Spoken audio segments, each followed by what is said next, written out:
Hello, good evening, everyone.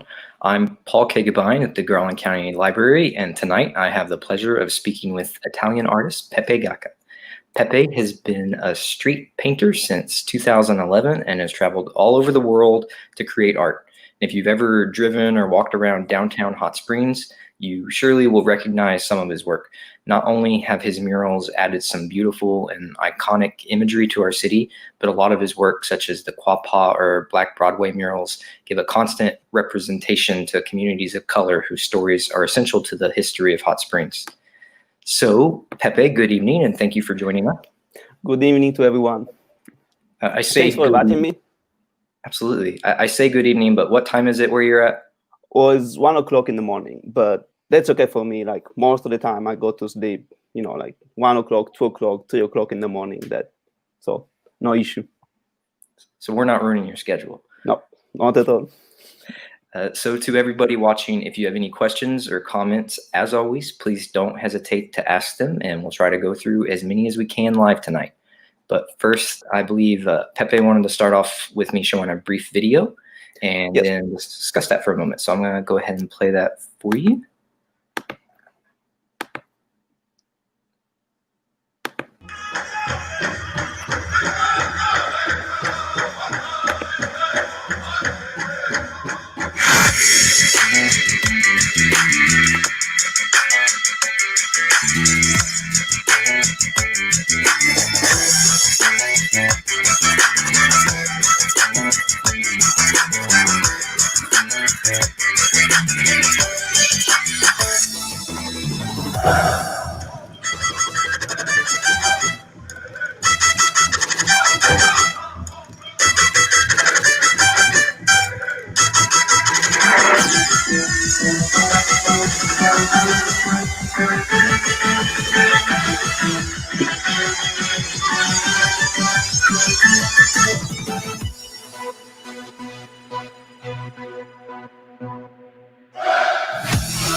All right, Pepe, anything you'd like to say about that?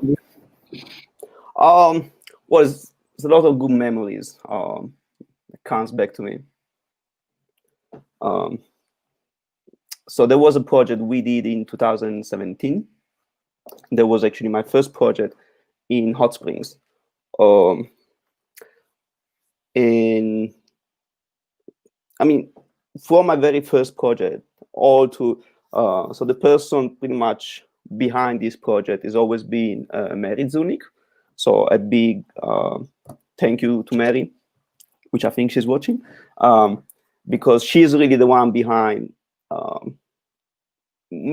making those murals being possible. There is a lot of regulation you have to go to. There is permits you have to ask. There is funding you have to get. So it's much more complex than it looks like. And so that was the first project in 2017, and it was an open call for artists. So basically what happened is anyone can submit an idea, a project, and then what is considered kind of the best one or the one that fits the best for their space wins the project.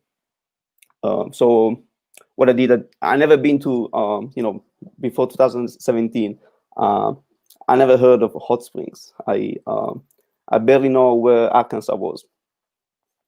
And So what I did a little bit of research, and I read about the Quapaw tribe. And after a little bit of research, we decided for the subject, and we actually discovered. I took what I thought was a black and white pictures, and I used that as a reference.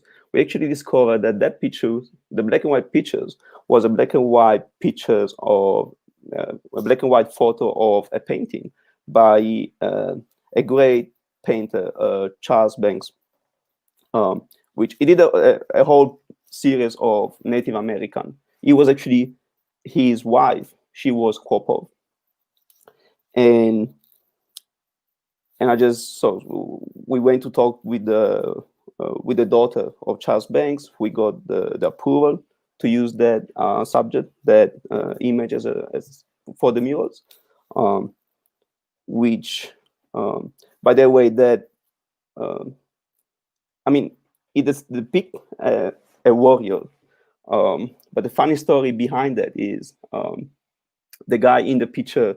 I mean, the person in the picture, he was a Quapaw man. He was a baker, so his biggest passion was baking. And then we created that, and I think I'm really proud of it. It's one of my, if not my favorite murals that I ever done. Thanks, Pepe. So before you ever came to Hot Springs, let's go back to the beginning of your story. Mm-hmm. Before that major project in your career. Well, what's your background leading into you becoming an artist? So I always been painting and sketching. Since I was a kid, that was my biggest passion. And I did it on and off. When you are a child, when you are young or a teenagers, you may have a passion, but it's kind of hard to see yourself making a living out of that passion, especially if it's painting, music. So it's always been just a passion for me. I always wanted to do that as a job, especially because I had my grandfather is a painter, my uncle is a painter. My dad used to be a really good painter, although he never done it as professionally as a job. So I had my uncle and my grandfather as an example. I mean, they never taught me anything, in a good and in a bad way. Like when my uncle a couple of times, we had like sort of private lesson a couple of times, but that was it. But I guess having them as a, how to say, as an example, I knew that that's you can actually make a living out of painting. If you try hard enough, if you practice hard enough. So eventually, since 2011, 2012, when I was about 24, 25, I started painting. At the beginning, I was like doing street art. So street art, the way I was doing is an Italian tradition called Madonari, which is like street performance, so busking. So basically, you have huge canvases, I have to convert from feet to meters. Give me a second.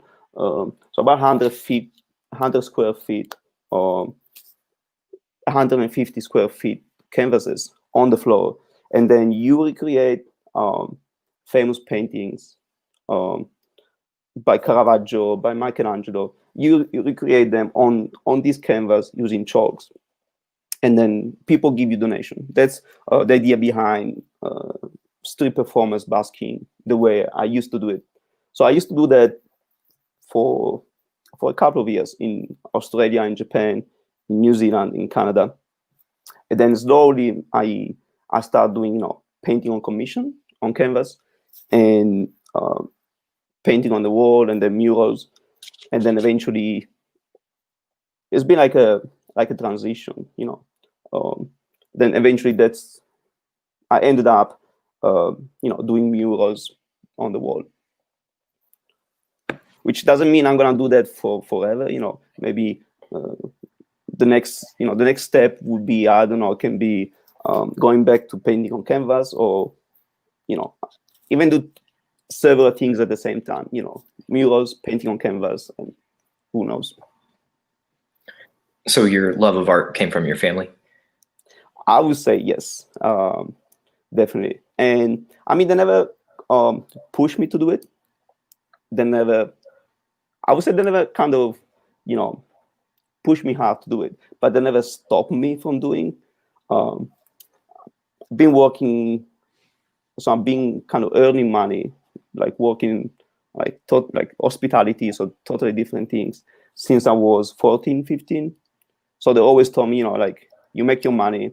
If you want to spend your money on on painting, on paintbrush, and it's okay for us. We're not gonna stop you. So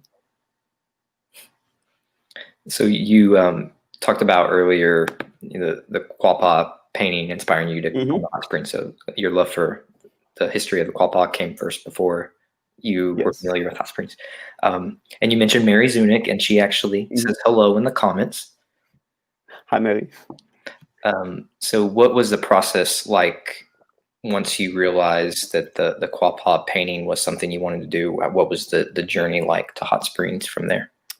So the first thing was the fact that at the beginning, I really thought there was the photo I used as a reference. I really thought there was black and white pictures, from the 19th, 18th, 19th century. But someone kind of like this, someone on the commission, the art commission in Hot Springs, saw the painting before and say, look, I think I saw these pictures before. So we did a little bit of research, and it ended up, that was made by this painter from Oklahoma, Charles Banks. I hope I'm not confusing the names, but I'm pretty sure it was Charles Banks. And he was an amazing painter.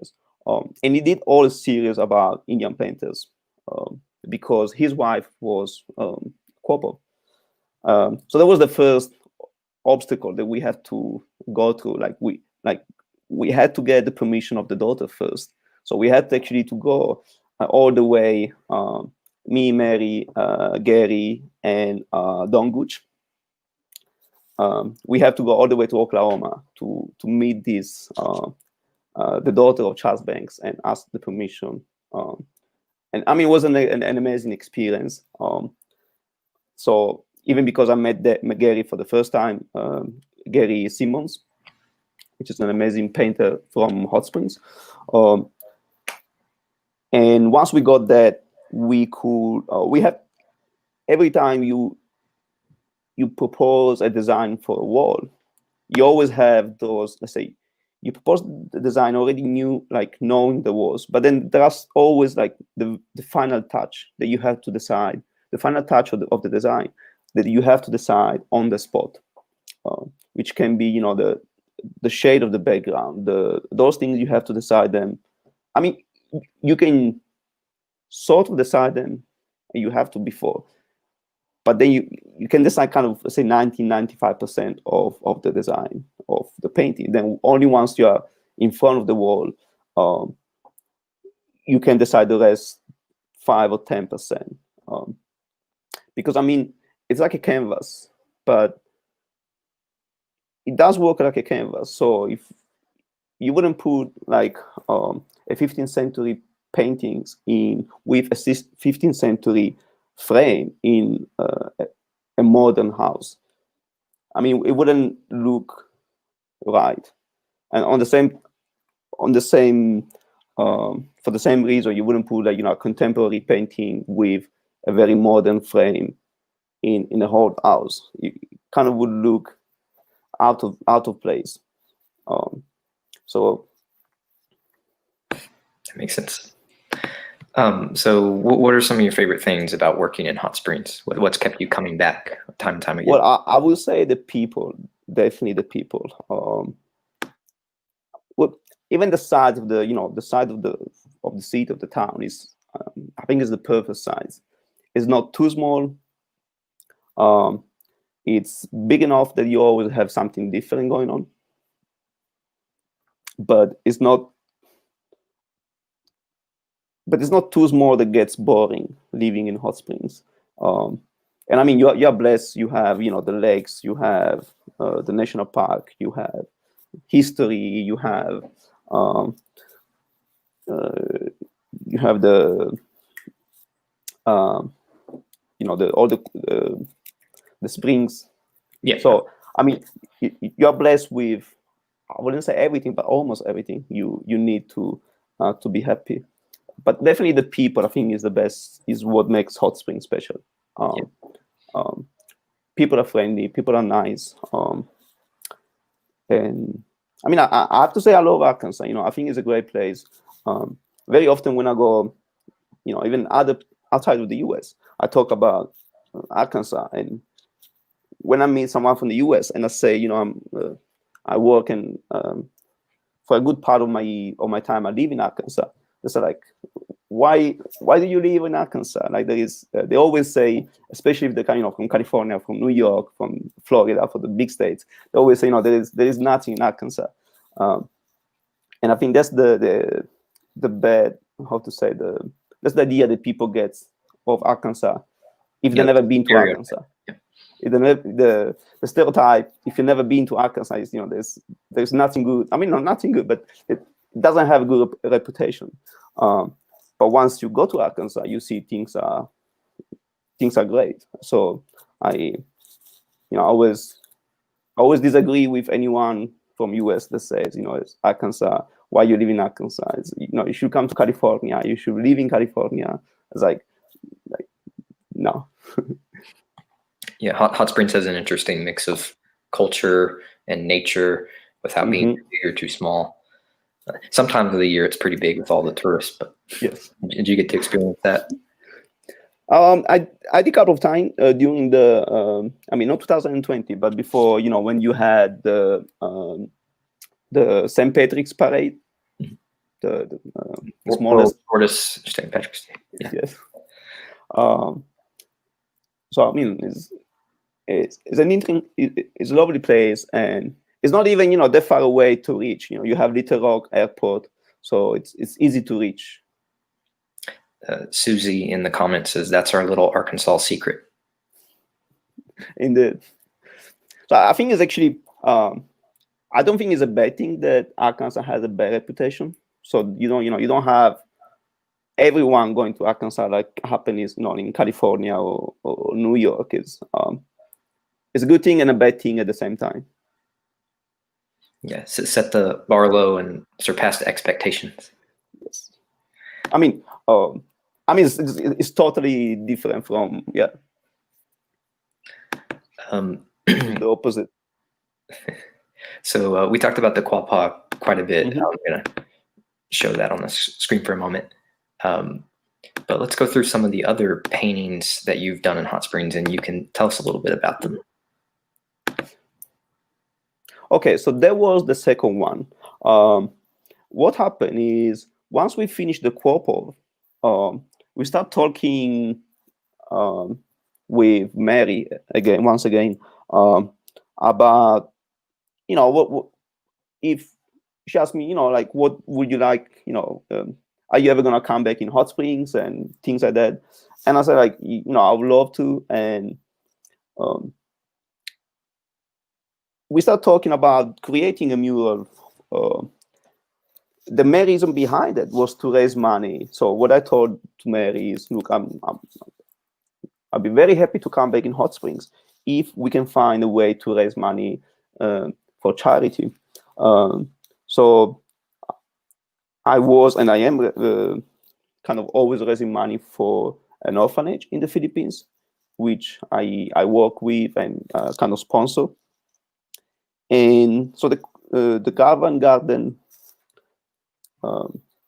murals start from that, from that idea. So once we had my intention to come back in Hot Spring and create something else, we start looking for possible location. We find that location, and then we start looking for possible subjects. So again, we wanted to do something about hot springs. We wanted to do something that didn't have to be like a postcard. I mean, there is no point to me, creating a mural that looks like a postcard, if you are like once you're there, like makes no sense for me. Let's say to make a mural of San Francisco in San Francisco. I mean, it's it doesn't make much sense, So we didn't want to make just a photo of hot springs. We wanted to create something about, trying to give the idea of the Garvan garden, the kind of the magic behind it. And that's, it took a while, even like often happens, to get the design that everyone likes, to get a design that I like and that the people in the committee would like. So it took at least a couple of months, but eventually we found something that we all thought it would kind of express the idea of the magic of the Garvan garden without being too, how to say, it didn't have to look like a publicity, because it wasn't was not an advertisement, but at the same time it had to be about their subject. So hopefully we created the atmosphere. Yeah, absolutely. Kind of a fanciful or fantasy version. Like a fairy tale. And, yeah. At the same time, we wanted something that people kind of get kind of a design that people want to stand next to it and take a photo of them with that design. I wouldn't use the word happy, but something with a positive feeling somehow. All right, how about this one? The one is about the Hanamaki Sister City program, which Mary Zunick, she's okay. I say this, I may get something wrong, but I think she's the honorary ambassador for Arkansas in Japan. So see with Mary on Facebook, she may correct me. Mary, what's your exact title for the Sister City program? Speaking of, this is a good time to promote. We actually have a program with Mary Zunick on Wednesday, the 27th, 28th, whatever the last Wednesday of the month is, where I can be talking about the Sister City program. So, so I used to live in Japan for a while, for about 1.5, almost 2 years. My my ex-girlfriend, she was Japanese, and I used to live there. I used to work there, and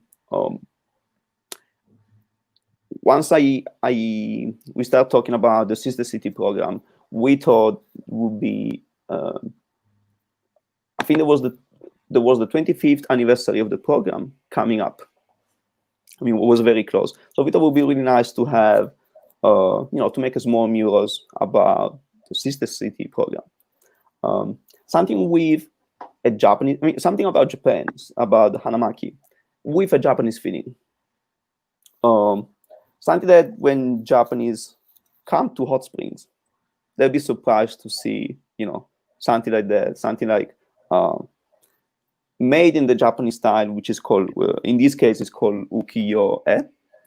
So it's the kind of style they use in the early 19th century.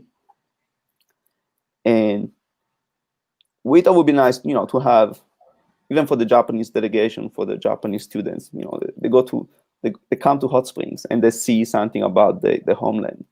And the idea from the beginning was to have the 4 seasons, and to have 4 different landmarks of Hanamaki depicted as ukiyo-e. So the first one, that's if I'm not wrong, is the oldest. If it's not the oldest, it's the most characteristic, the most typical, the most famous. But I think it's the oldest onsen in Hanamaki. and we did that in, I think was June 2018. I think, yes, June or September 2018. And so, I mean, 4 seasons, so that's the winter. So after that, we did the spring, which is that one.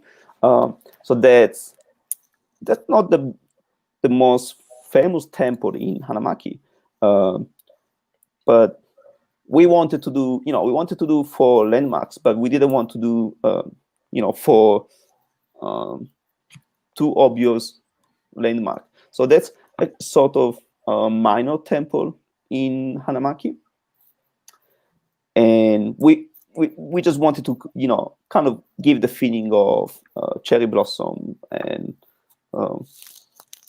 I mean, at the same time, there is kind of a story in the 4 seasons, so there will always be this man and the woman. There will always be these 2 people in the 4 seasons. I mean, the idea is, they kind of in the first one, they I wouldn't say chase each other, but they meet each other. The second one,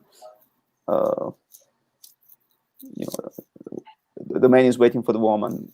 Hopefully, in the third one, they get married, and things that's right. We wanted to have like a small story within. It's cool. I think earlier when you were talking about what your intention was with the Garvan mural, Libby says, "I think you nailed it." Thanks. And Romeo compliments you. Pepe is extremely talented. Hi, Romeo. Okay, moving on, we have the Black Broadway mural. Yes. So there was, I would say, one of the hardest projects for a number of reasons. Let's say logistically, it was very hard to paint over there. As you can see, the surface is not even. So it was kind of a challenge to paint over there. It was another challenge to decide the subject. So the painting is for the we call it Black Broadway. So it is and was a way to celebrate what was called the Black Broadway. So the African American community was pretty much before desegregation. The African American community was starting from that building on, and out of all of those buildings, there is pretty much, I mean, there is very little left.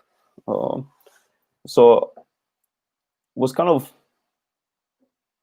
hard to kind of agree, on what we have to, as a subject, we have to depict. I mean, because some people, they wanted to commemorate back in the days when there was, when there were like more business, like when all the area was full of banks and businesses, but I personally thought that that kind of design would kind of how to say, kind of being stuck in the past, kind of almost like a postcard from from the good old days. But they were not good. I mean, there is always, you can always find a good out of any situation. Not, I mean, but during the segregation, there was probably the community, the African American community was more united. A lot of people may say, but on the other hand, there was a lot of injustice. There was no real equality between African American community and the rest of the country. So we didn't really want to have something that commemorates those days. So what we agreed in the end was this kind of design so all of the people that you see is, it's people from Hot Springs, and all of them, it's people that they're alive. It's people that you can meet, you can talk, and most of them are African American, but not all of them. There was another things that I wanted to, and I wanted to give sort of a feeling of of action. I wanted something dynamic where we kind of give the idea of people moving forward, and that was the idea, the concept behind moving forward. And so the design, and we may meet quite a few people, me and Anthony Tidwell. So I created this with Anthony Tidwell, and we created these together. And again, it was one of the hardest for many reasons: the logistics, the subject. I know there were people saying, that because the main subject was African American, that there was a few people saying, that I should not be painting it because I'm not African American, that I should not paint African American. And that's something, without offending anyone, that's something I really disagree on, because if you start saying like this kind of thing is pretty much the same as saying, you're a woman, you cannot do this. You're African American, you cannot do this kind of job. You're Italian, you cannot work in a sushi restaurant. You're Italian, you cannot being a mayor of a city. You're white, you cannot do this. You're black, you cannot do this. So I think I personally, I feel like it should be judged by what it is, not by the color of whoever have done it. So that was the only thing that I sort of can understand where it comes from. At the same time, I think as a country, the US should kind of really don't judge anyone by the skin of the colors. And when I mean no one, I mean no one. And hopefully, that's kind of the message behind even that that mural, that is, you're owning these together, is there is no a better skin color or a worse skin colors. This morning, in preparation for this, I found an interview about that mural that a news station had done with Anthony Tidwell. So there's a little section, a little clip of him, and he seemed really passionate about that and really happy to be working with you on that. Yeah. And I was really happy to work with Anthony. He's a great guy. He's very humble, which I think is one of the greatest quality that anyone can have, to being humble. He was very humble, and I learned from him, he learned from me, and it's again, it was a really good time working with him. It's not just a great artist, but before that, he's a great person. So it was. I hope he's watching, Anthony. Otherwise, I hope to see him soon. And again, he's a great person. That's it. So between murals like this one, Black Broadway or Quapaw, is it correct to say that these murals might act as important representations to people of color, and that's something you're intentionally aiming to accomplish in your work? Yes, I'm not, let's say, there are probably artists that are more focused on sort of social issues, or I say as an artist, my first aim, my first goal every time is to create something beautiful, something positive, something that is that no matter if it has or if it doesn't have a message, you say, okay, maybe I don't understand if there is a message behind. I don't get it, but no matter what, I like the way, I like the colors, I like the composition, I like the proportion. Everything somehow works, and like let's say in the Black Broadway murals, although I may don't know any of those persons because maybe I'm not from Hot Springs, I still like it. I still get the idea of people walking on the beach, being sort of, how to say, moving forward, and at the same time giving a positive message. Or the Quapaw one, I like to, even if some people may see it, they may not know about the Quapaw tribe. They may not know about the fact that nowadays they live in Oklahoma. Actually, the rest of the Quapaw tribe, most of them, they live in Oklahoma, not even in Arkansas anymore. And all the story behind, how they were forced to move to Oklahoma. They still say, it's beautiful. I like it. It adds something to the city, and maybe because of that, they will research more about the Quapaw. They will research more about the Black Broadway. But I have to say, my first aim is always, it has to be beautiful. It must have a positive message. It has to have a positive feelings. Like, is there any other kind of commentary that you're going for or aiming for in your work? I mean, let's say there are things that I would like to do. There are murals that I would love to paint, and hopefully in the future I will. But like every mural there is, because it's in a public space, it takes a lot of effort, to find the best place where it can be, to get the permit, to get the funding, to get it's a lot of work behind the game. But let's say I definitely like social issues. I would love to especially in 2020, 2021, I would love to create something that tries to unite more the people.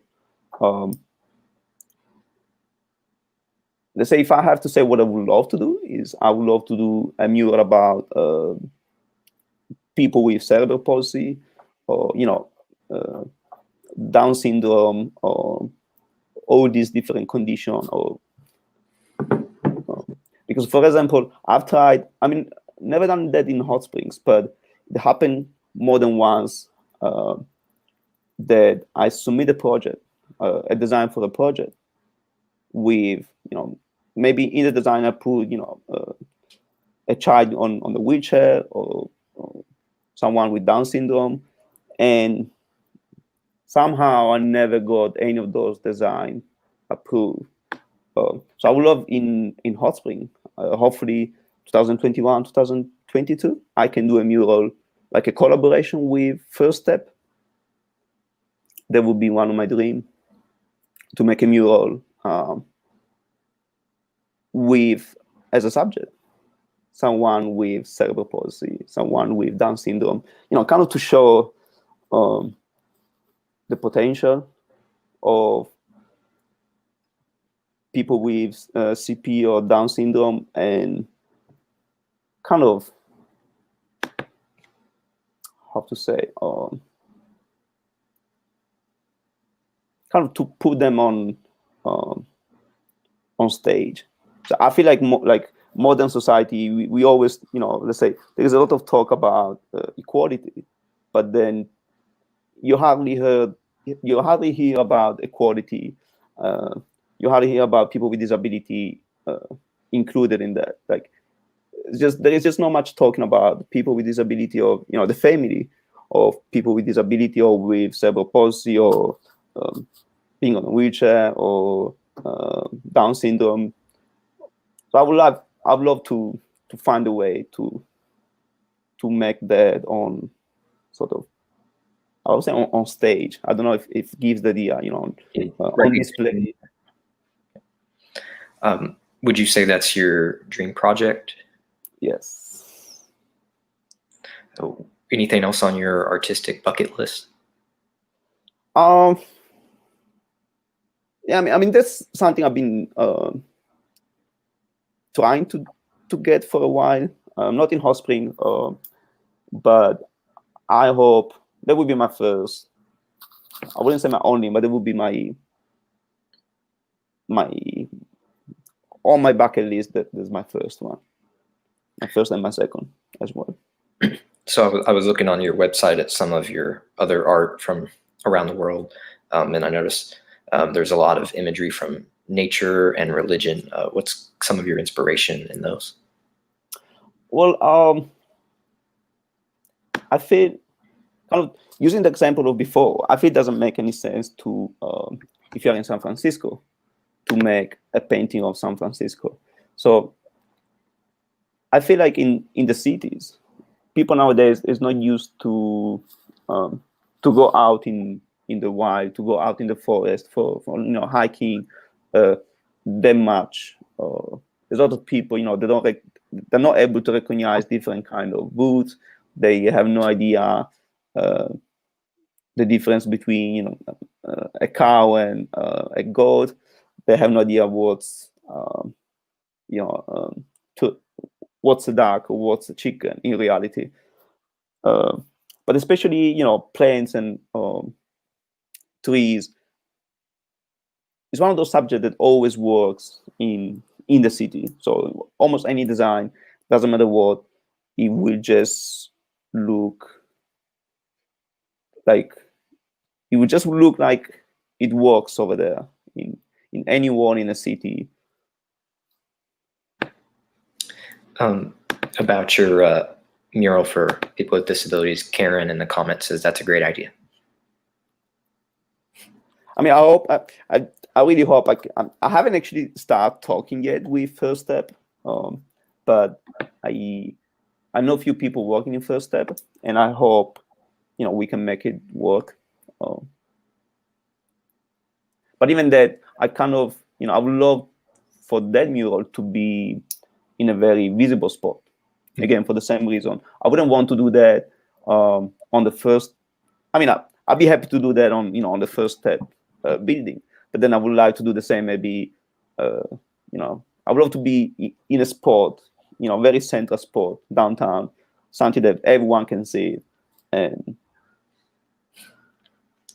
so, other than Hot Springs, of course, what's your favorite city to work in around the world? I mean, as a painter, as a mural artist, it's kind of hard. I mean, I've loved San Francisco. Is a great place to work and to paint. I'm not that sure if it's a great place to live in San Francisco. I mean, mainly because of prices and everything. Like it's just really expensive. But I'm not sure actually. It may take a while to think about it. But let's say for me, Hot Spring is my second home. So I mean, apart from my home in Italy, Hot Spring is my second home. So I would say probably I would have to say after Hot Springs, then my hometown in Italy. That would be my favorite place. Mary asks, which other countries have you painted murals? So I painted murals in Australia, New Zealand.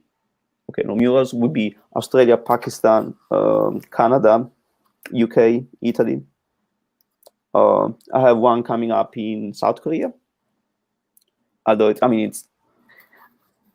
at the moment it's kind of hard to traveling and everything. So the one in South Korea is on hold. Everything sort of is decided, but we have to wait a bit. South Korea, Philippines. Yes. Another question from the comments. What's the largest mural you've ever done? So the largest one is in Pakistan, actually, in Karachi. So I've done one in December 2019. already. So December 2019, January 2020, I've done a huge mural in Karachi. That was on a skyscraper. So, I mean, technically speaking, that's the highest mural in the world. So from bottom to top, it's I think it's 241 feet, something like that. No, wait. If it's not 240, it's 260 or 280. It's a little bit less than 300 feet from, like, all painted from bottom to top. So that would be the biggest I've done. Wow. So let's talk about your technique a bit. So here's a two-part question. One, when you begin to paint a mural, what is your first step to get the image on the wall? And two, does how you begin depend on the size of the wall or the mural? Okay, so when I'm painting a murals, I would say the preparation of the wall and the preparation of the sketch and everything takes actually longer than than adding colors and everything. So what happens when I'm painting? Most of the murals, I would say, they don't look really good until the very end. So what I do, like, it's kind of a long process. You have to pressure wash all the wall. You have to wait for it to dry. You have to put the primer wherever you're gonna paint. Then you have to wait for it to dry. Then you have to do the sketch, and then you have to paint the sketch on, like, several times to get everything properly, the proportion, and then you have to paint what is called like a underpainting. So it's basically the painting in black and white or monochrome, and then on the top of that you actually put the colors. So it's, I would say, like, let's say if a mural takes, say, 20 days, the preparation and everything it will take like 15 of those days, and then the last 5 days you actually you do what you actually see everything, but the biggest job is before that. It's before finishing and putting the last colors. And regarding your second question, is yes. So the way I work is I decide the design based on the wall, and that's why I think most of my paintings, like, I don't follow a single style and then I do the same style over and over. I try to change the style based on the wall. So what I do, I believe that every wall has its kind of perfect style, perfect subject, and I try to adapt every time and create what I think is going to work the best on that place. And then you have to take in consideration, let's say if it's a big wall, most of the time you're going to have some, windows or some doors, or you're going to have some architectural elements that kind of that again you have to take in consideration. Let's say if you want to paint a big face on a wall and those wall has 2 windows, you can't really make those two. You can't really make one of the eyes where the windows live. So you have to be careful when designing everything, that once you see anything there is a gutter, a windows, a door, is not gonna disturb the design. It's not gonna change the design. Do you listen to music while you work? Kind of rarely, for 2 reasons. One reason is, after a while, is it's kind of, in any case, I got focus on what I'm doing. So after a while, even if I have music, I can't, I don't know what I'm listening, basically. Like, very often, even when I put music, once the music is finished, I don't how to say, I don't notice it. I just keep painting, and maybe after a few hours I notice, there is no music. And then another reason is I like when I'm painting, I like, they will have a pass by, they may have a question, and I like to talk to them. So I don't like to have earplugs when I'm painting, because otherwise people, they may, well, first of all, they may kind of discourage from even asking anything. And if they're not discouraged, then it would be annoying for me and for them, because I have to stop the music and take off the earplug and asking whatever, listen to what they want to ask and then put up. So it's and when I'm painting, I always really like to to talk with people. I met a lot of amazing people, very interesting people, just painting outside. And I'm gonna share my screen for a moment. I found an article saying that your mural entered the Guinness Records as world's tallest. There's the one from Pakistan. Mm-hmm. So, impressive. Thanks. Got a question in the comments from Kevin. I love your colors. Why do you use yellow, orange, and pink in some of your backgrounds? Is it for the emotional effects, or is it the relationship to the main subject? Good question. I think they're just colors that I think that colors that works really well. If you choose the right shade of yellow, the right shade of pink. Let's say my favorite colors would be blue. After that would be yellow, orange, pinkish. There are some colors that I really don't like, because I think they're very hard to use them in the proper way. Like, I don't like green, so I try not to use green as much as I can. But I think yellow is, let's say for the Quapaw, I thought the yellow was a color that wasn't not too, it didn't take any attention away from the Quapaw, but at the same time, would give a nice focus, would bright up everything. And the pink of the Quapaw, the Garvan Garden, I thought was perfect, as a fairy tale feeling. I mean, pink is a very relaxing color, so I thought it was perfect. All right, have a call for anyone watching live. Last call for comments or questions. I've got just a couple more of my own left here, so get those in while I'm asking these. So Pepe, you mentioned how it's affected your project in South Korea. How, if you could elaborate more, has the pandemic affected your ability to work?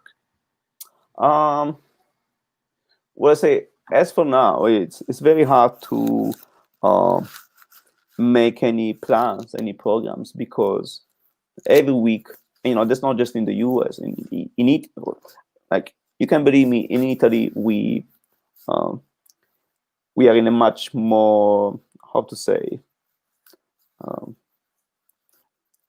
not worse position. It's just in Italy every week, sometimes every 3 days, things change. The government decides something today, and then after 3 days is different, and after 5 days there is this new restriction. After 7 days there is not the restriction anymore, and then it's back after 9 days, and so on.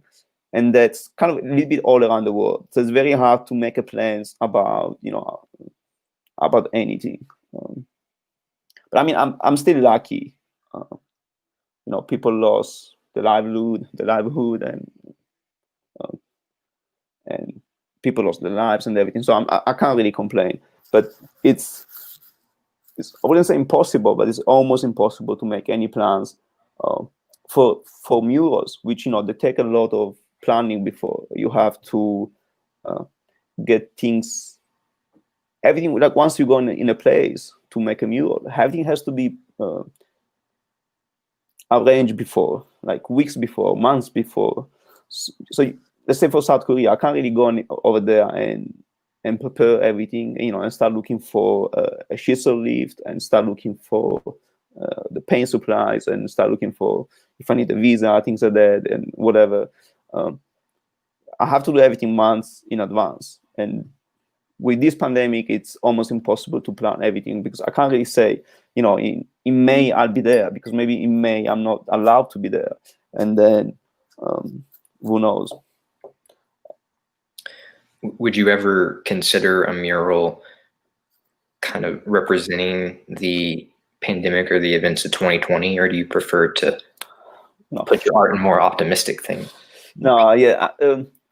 Well, more optimistic. I think people like I personally a little bit fed up of.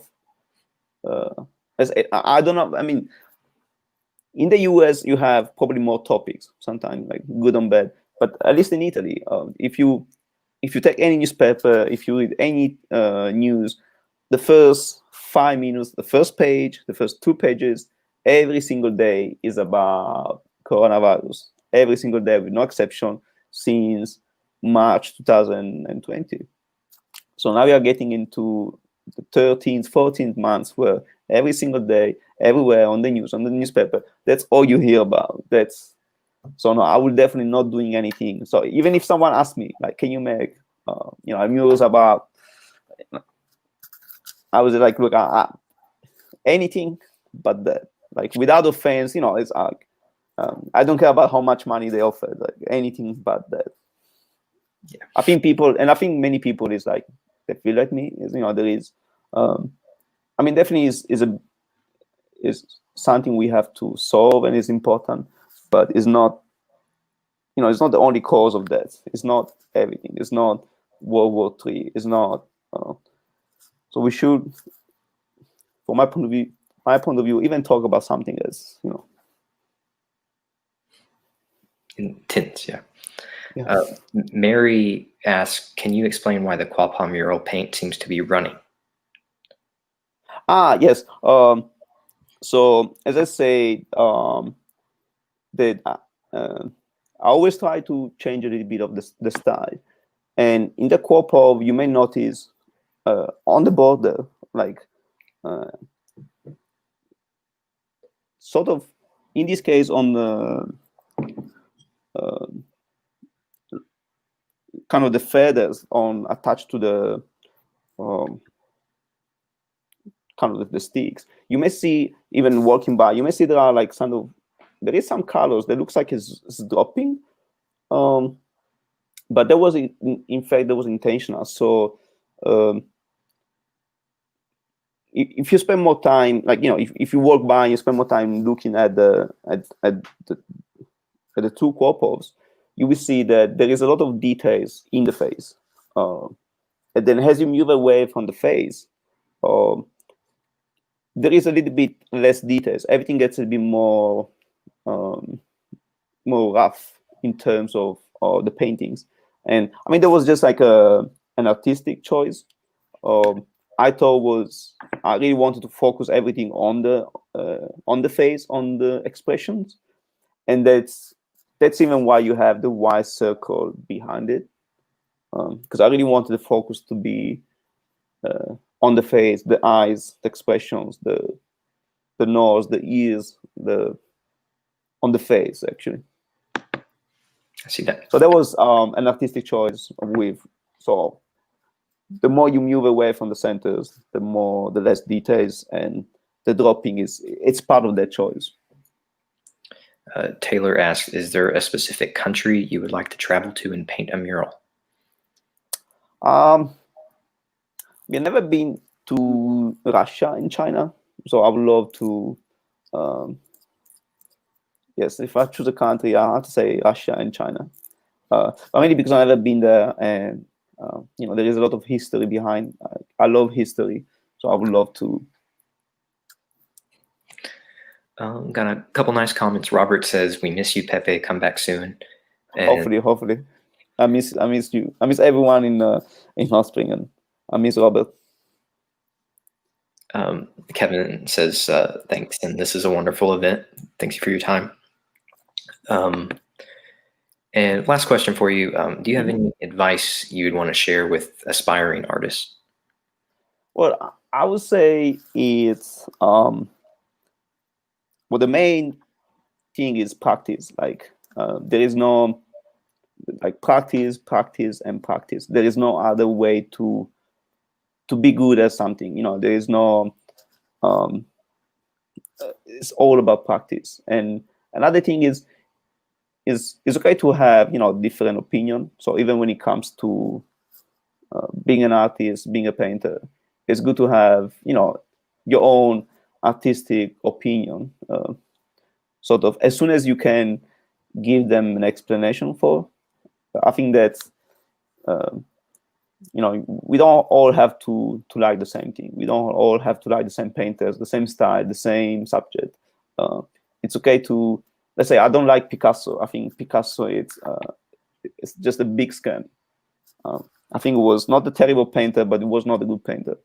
But I have my own opinion. That's even if no one agrees with that. And the same goes, when you paint something, you have to have, I did this because. I mean, and that's the reason, because I put this subject because I like the subject. I didn't put, I use these colors in the background because I think works better with that. So I think practice would be the first advice. It's all about practice. There is no, shortcut. There is no. And the second thing is, have your own opinion about, why you want to do that, why you want to paint that. And it's okay if you don't like what you do. It's actually a good sign. Is if you paint something or you make a sculpture and you don't think it's good, that's a good sign. If it's a problem if you do something and you think this is amazing, what I've done is great, and that's not a good sign. Unless you really are a genius. But I mean, I never met a genius in my life. So it's and I met a lot of great artists and amazing artists. And what I've noticed is all the if you're a really good artist, like in Hot Spring you have Gary Simmons and many others, you will find that the things in common, that they always, even if what they've done is great, they always say, it's okay. And I mean, Hot Spring, you really have a lot of amazing artists, Long Wine, Gary Simmons, and so many others, Anthony Tidwell, and so many others. All right, a couple final comments I'll read off. LA or Law, I'm sorry, I don't know how what that's supposed to be, but Pepe, miss you, my friend. Come back to Hot Spring soon and bring more fresh fruits. And my sister Anna says hi. And Bonnie says, we in Hot Springs owe you a world of thanks. No, it's I really have some of my best memories are in Hot Springs. And again, I think the people of Hot Springs is the best thing of Hot Springs. Well, before we say goodbye, is there any final words you would like to say to anyone watching or that watches in the future? I mean, I miss everyone. I hope we see again in 2021. Although, I mean, it's very hard to make any plan. But I really, hopefully see you again in 2021. And hopefully I can make that, the mural with First Step. Otherwise, I even have to make the third season of the Sister City murals. So the next one coming is summer. So one of those two. Stay tuned. All right, Pepe. Well, thank you for your time. This was Thanks for everyone for watching. Thanks, Paul. Absolutely wonderful conversation, and good night or good morning or good night. Good night. Good night. Time to go to sleep. Well, sweet dreams, and everybody, thank you for watching, and stay safe. Take care. Ciao.